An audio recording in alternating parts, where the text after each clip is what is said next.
रावघाट लो अयस्क परियोजना फिर विवादों के घेरे में आ गई है, जिसको लेकर बीएसपी पर गंभीर सवाल खड़े हो गए हैं। बीएसपी परियोजना के नाम पर बड़े पैमाने पर जंगलों की कटाई कर रहा है।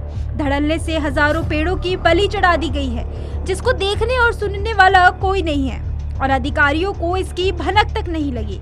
इस परियोजना को खास तौर पर प्लांट की भविष्य की लो अयस्क जरूरतों को पूरा करने के लिए विकसित किया जा रहा है, लेकिन बीएसपी बिना अनुमति के हरे भरे जंगलों को मैदान बनाने के साथ पर्यावरण को भी खतरे में डाल रहा है। कांकेर नारायणपुर सीमा पर स्थित रावघाट लो अयस्क परियोजना एक बार फिर विवादों में घिर गई है। बिना अनुमति पेड़ों की कटाई को लेकर आदिवासी समुदाय में आक्रोश है, जबकि वन विभाग की कार्यप्रणाली पर भी सवाल उठ रहे हैं। बता दें कि भिलाई स्टील प्लांट यानी कि बीएसपी यहाँ निर्माण कार्य करवा रही है, लेकिन संरक्षित वन क्षेत्र होने के बावजूद यहाँ निर्माण कार्य के लिए जरूरी अनुमति नहीं ली गई। आरोप है कि पिछले 3 महीनों से लगातार पेड़ों की कटाई और निर्माण कार्य चलते रहे, लेकिन जिम्मेदार विभाग की ओर से समय रहते कोई ठोस कार्रवाई नहीं की गई। स्थानीय आदिवासी समुदाय ने इस मामले पर कड़ी नाराजगी जताई है।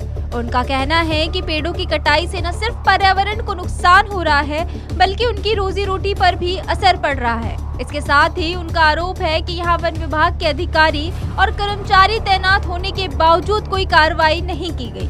ऐसे में सवाल उठ रहे हैं कि क्या विभाग को इसकी जानकारी नहीं थी या फिर जानबूझकर इसे नजरअंदाज किया गया। देखिए, जो ये रोड बनाई गई है इसमें वन विभाग की अनुमति नहीं ली गई थी, तो इसके तहत 18 जून को हमारे वहाँ के स्टाफ ने POR दर्ज किया है भारतीय वन अधिनियम 1927 के तहत, और उसके तहत नियम अनुसार कार्रवाई की जा रही है। और 20 जून को मैंने एक 5 सदस्यीय दल गठित किया है SDO भानु प्रतापपुर की अध्यक्षता में, जिन्होंने 22 जून को उस स्थल का मौका निरीक्षण किया और वहाँ पे पाया कि ये जो रोड बनी है वो विभाग के अनुमति के बिना बनी है और वहाँ पे छूट थे नहीं, तो उन्होंने सैंपल प्लॉट डाल के कुछ लगभग 520 या 30 पेड़ों का गणना बनाया है, जो कि अगर रोड नहीं होती तो वहाँ पे पाए जाते। सर, इसमें आप मानते हैं कि विभाग के कर्मचारियों की भी लापरवाही कि इतने बड़े पेड़ों की कटाई हो गई और उनके द्वारा ध्यान नहीं दिया गया?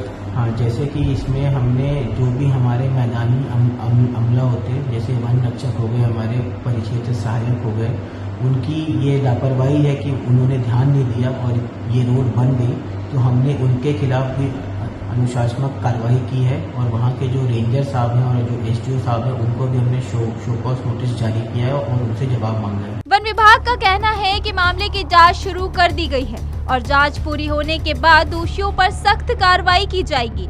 हालांकि इस पूरे मामले ने वन विभाग की काम करने की शैली और निगरानी व्यवस्था पर बड़े सवाल खड़े कर दिए हैं। फिलहाल सभी की नजरें जांच रिपोर्ट पर टिकी है, जो यह तय करेगी कि नियमों की अनदेखी किस स्तर पर हुई और इसके लिए आखिर जिम्मेदार कौन है। TV 27 न्यूज के लिए कांकेर से मनीष कुमार सिन्हा की रिपोर्ट।